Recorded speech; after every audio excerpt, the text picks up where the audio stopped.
The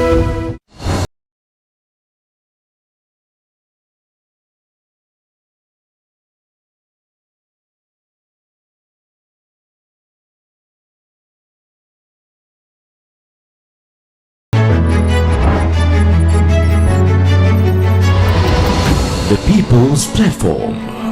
Good evening and welcome to the People's Platform.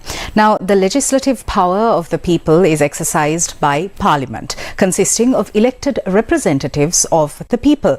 But is that only limited to theory, mere words in the Constitution? What really is the role of Parliament in a democracy? How does this tie in with governance? And how must the citizens educate themselves to hold to account parliamentarians? Ultimately, how must public confidence be restored in the parliamentary system?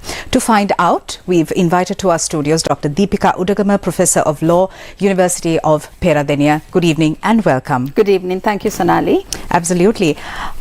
First of all, Dr. Udagama, let's talk about the recent Supreme Court determination on expulsion of MPs from party membership, the case of Nazir Ahmed versus SLMC, in light of the years and years of crossovers of MPs, the deal culture, the thuggery, bribery and corruption, perks and privileges, and ultimately the decline in political culture and abuse of trust placed on MPs by voters. Speak to us about how significant this judgment is. I think the judgment is extremely significant because we know, it's not a secret, that people have lost faith and trust, and the credibility of the political establishment is at a very low ebb. I mean, I wouldn't be exaggerating if I say that people are really sick and tired of, the machinations, the corruption, the deal politics, where people are left aside. They're needed only at election time, but not for governance, and people's calls and demands are not heeded where governance is concerned. Now, this judgment is extraordinarily important because under Article 99 of our Constitution, it says that when an MP is expelled from his or her party, the MP loses his or her seat. However, there's a proviso. The MP can go to the Supreme Court and invoke the special jurisdiction of the Supreme Court to challenge the expulsion. So we've had a series of such judgments where the Supreme Court has used principles of natural justice to see whether parties, when expelling an MP, has adhered to those principles, like that he or she is given a hearing and proper procedure is followed.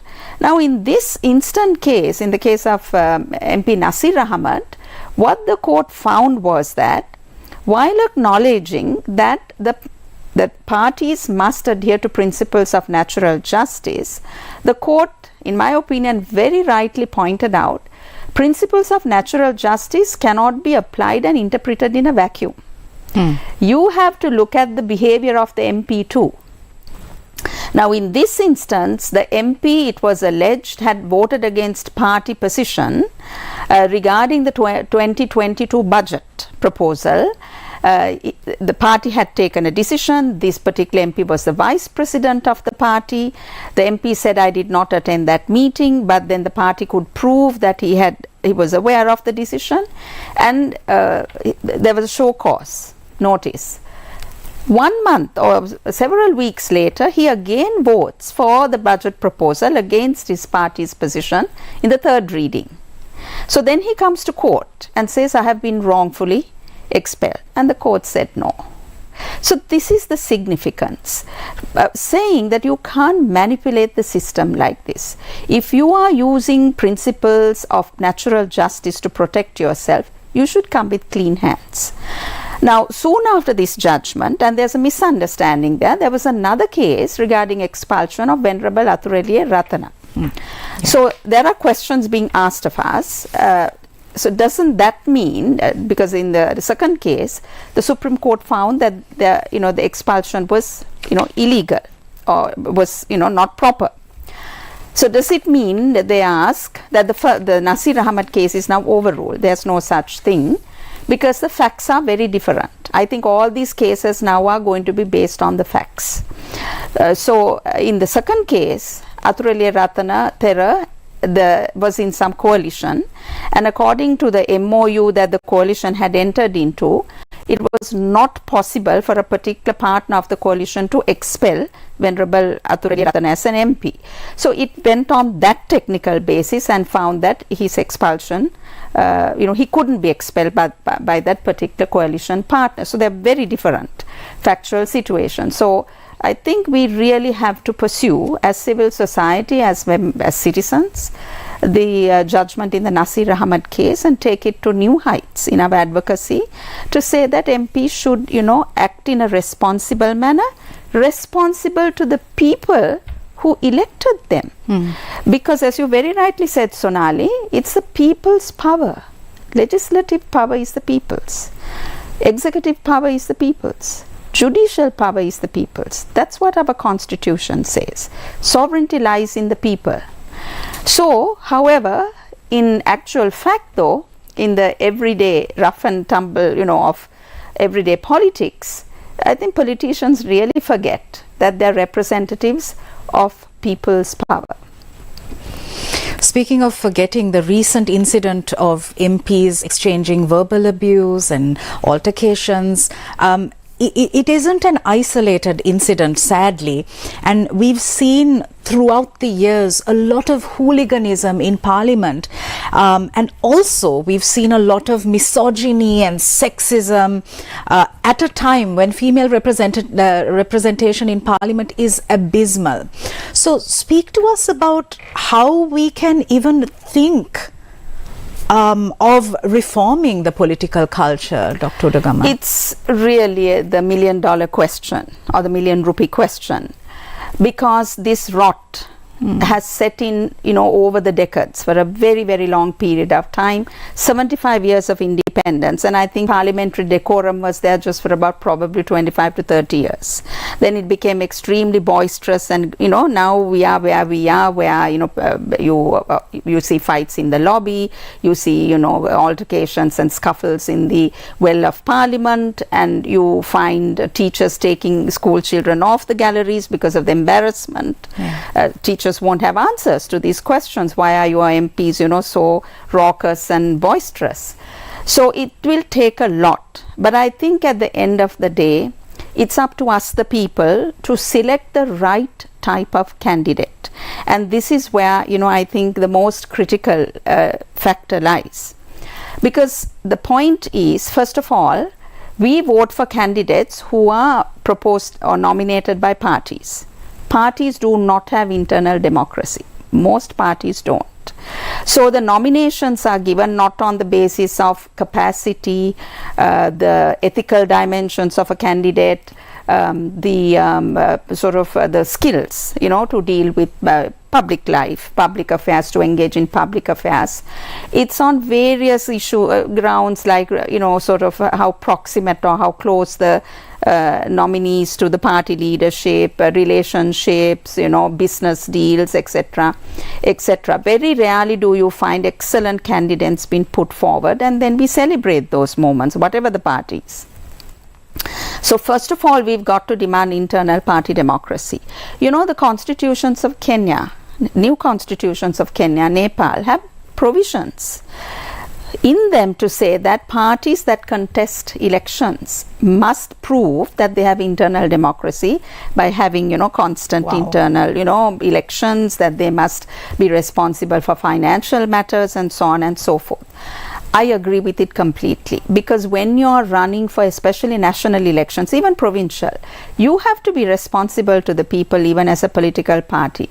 You can't say this is a private matter, this is a private entity of a political party. No, you are running for election. Prove it that you deserve to field candidates.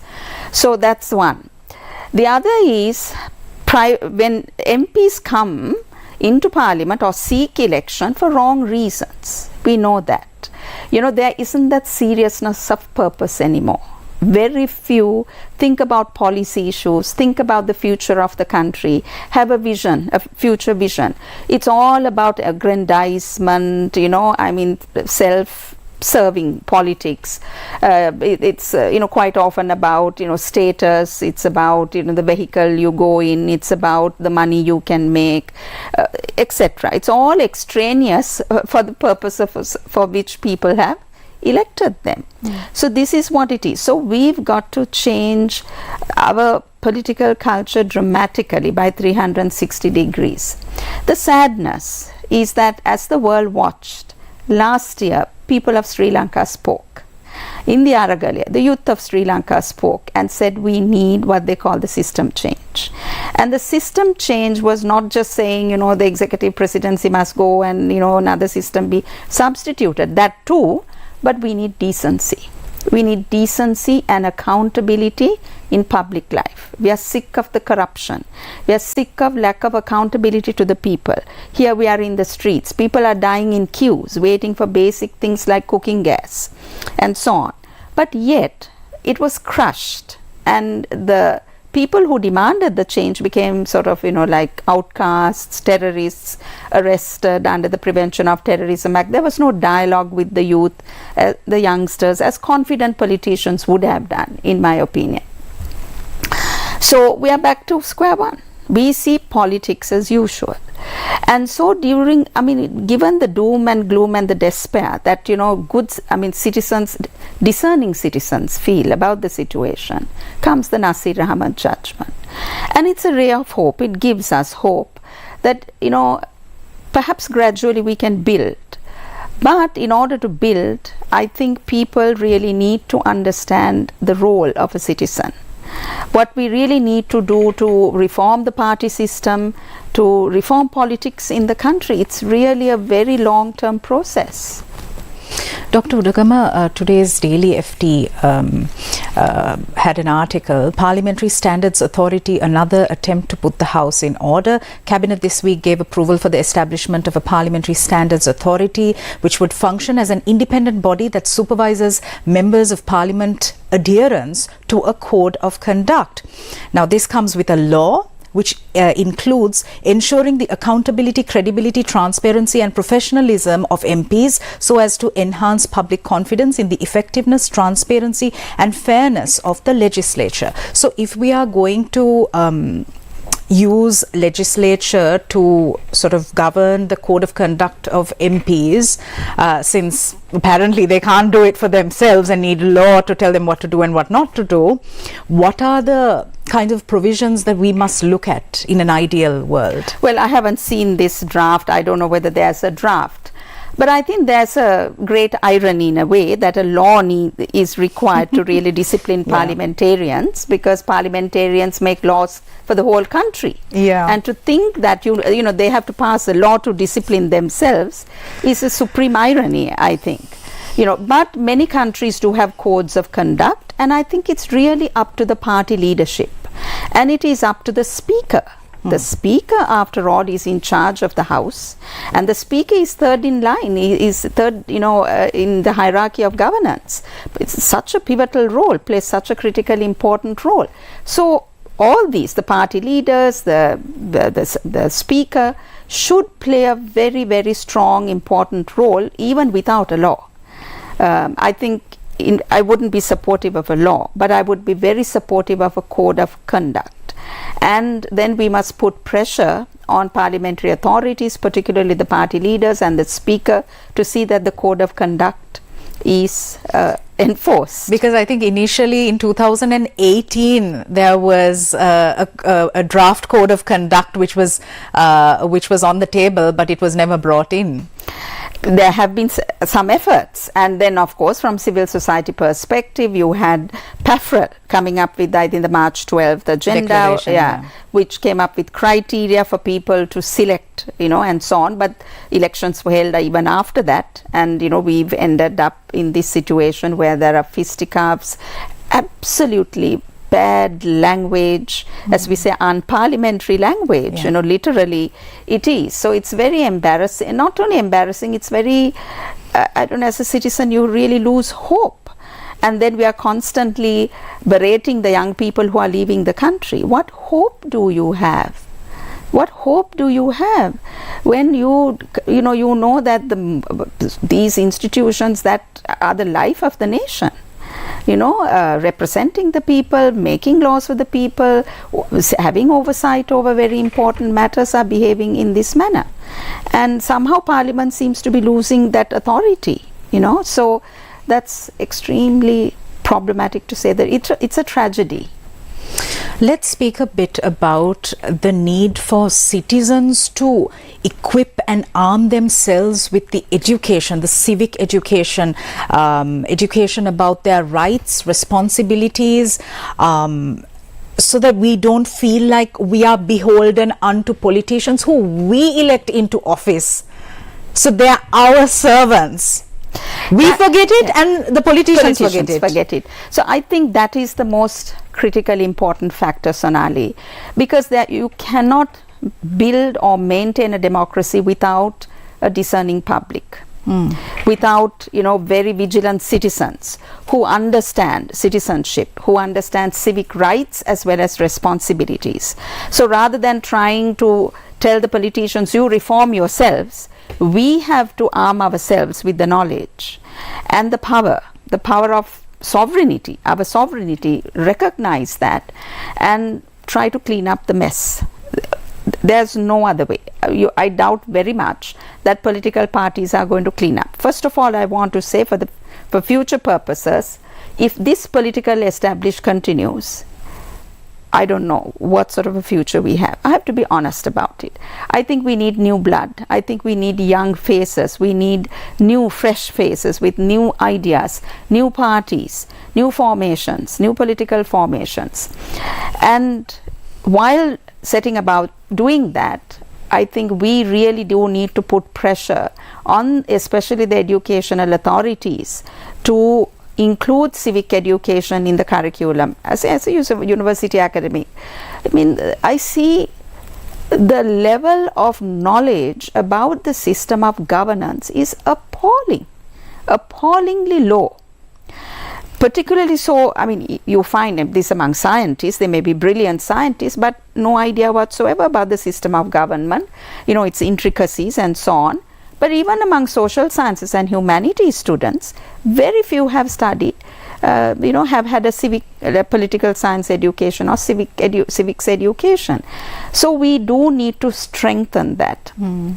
In strong democracies, they become strong democracies not by accident, and not because they've got beautifully crafted constitutions. It's because there is an effort to create, particularly through the education system, good citizens. We are focusing on the job market. Everything is about the job market, the skills, the mathematics, the science. Those are important. But, you first of all need to be a good human being and a good citizen. So this is our challenge. Now, you see countries where in primary schools, children are taught civics pitched at that level. So children at a very young age know the role of the police. They know the role of the municipality. They know the role of the fire department. They know the role of hospitals. They know the role of transportation, pitched at a very low level. So from there you begin, and then you go up and up and up. And here in our syllabi, in our curriculum, what you see, school curriculum, just the sort of basic information, but not the principles. What does democracy mean? What does democracy mean in my life, in our life, in my family's life? That the substance is not there. So we don't want to be idealistic. In fact, I find when you're passionate about what you do, you're idealistic, they see you as some sort of a freak. Because being idealistic is very unfashionable these days. You have to be very matter of fact, you have to be very calculating, and you have to just craft your future so that you become successful. But the country goes down the tube in the meantime, because the system of governance has gone down. So what is left for you then? This is why we really do need to focus on civic education in a meaningful way. And it's cross-cutting, across industries, across disciplines. Absolutely. So everyone needs to know it. Everyone needs to know it. Let's say you are a scientist. You are developing some, scientific, discovery, a product, you are getting a patent, etc. You need to know the system. You need to know the system of governance. You need to know how to deal with corruption. You need to know how to get a fair hearing about, whatever you've created. When an engineer is designing something, you need to know the system of government. You need to know human rights. You need to, because we are dealing with society. Now you need to know about environment concerns.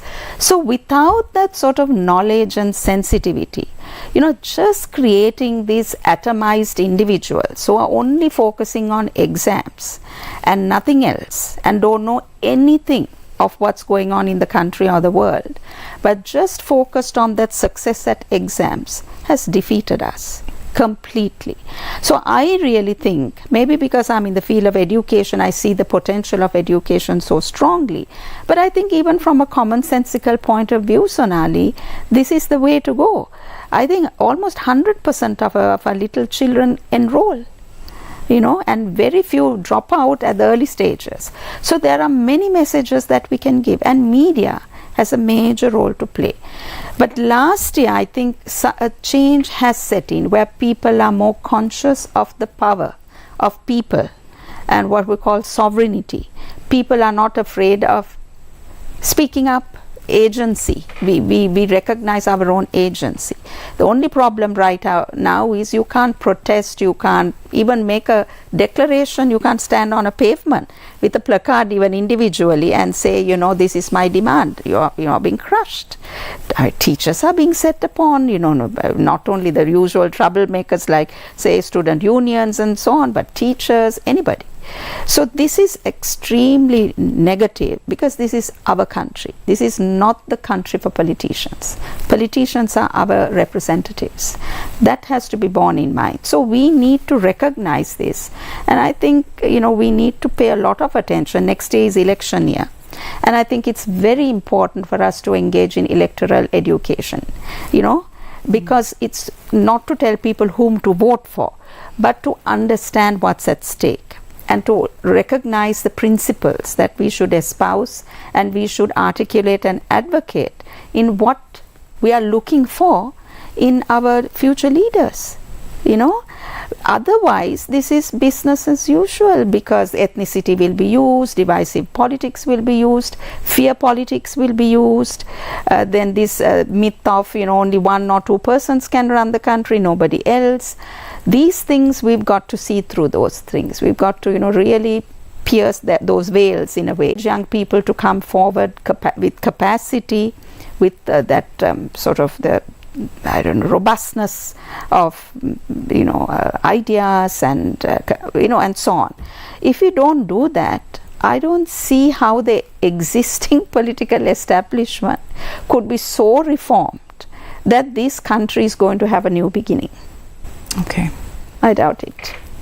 Dr. Udagama, I don't know, this next question is something that I've often wondered about when I see some of the hooliganism in Parliament throughout the years.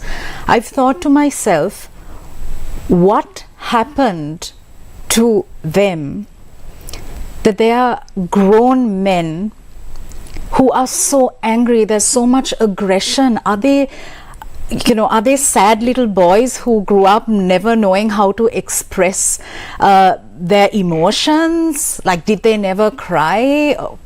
I mean, I'm trying to think from a psychological mental health perspective, because boys are told to be a certain way, to act a certain way. So we have these big, strong men with all these bodyguards around them in these massive jeeps going around like they own the country.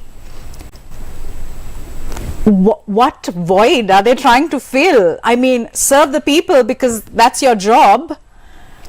Well, I think it's the nature of political power in the country, Sonali. Political power, you're right, because political power seems to be so absolute, and you can do anything with it, and you can use violence, the corruption, all of that. And yes, it is very macho, very masculine. You're very right.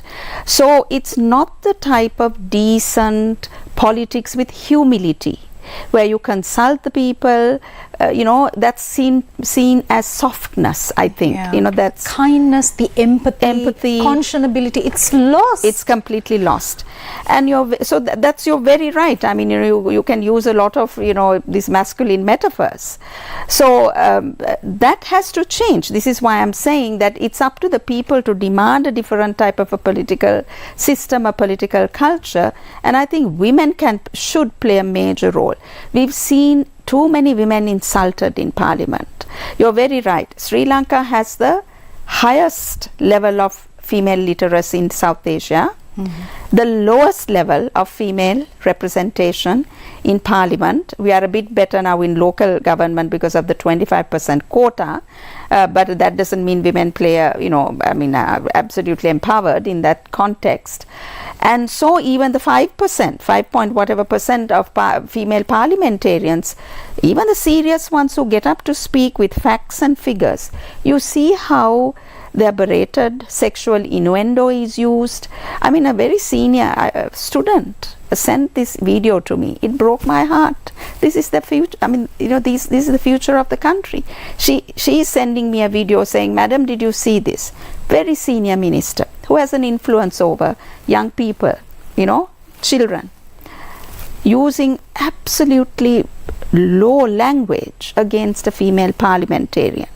I'm sure the language is expunged from the Hansard, and I'm glad that it is, but the point is that doesn't help us, expunging it alone.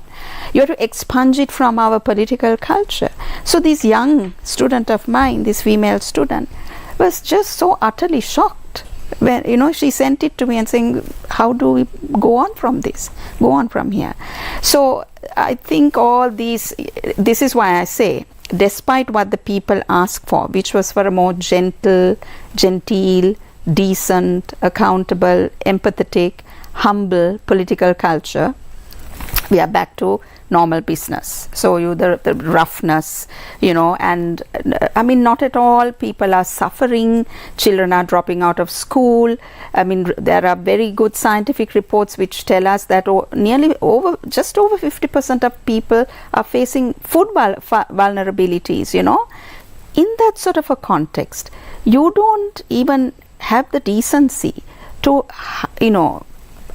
not to flaunt your the affluence, that is not there. So there is this sense that, you are entitled to speak down to the people, use them as an instrument to get into office. And that's it. And so we have to put a stop.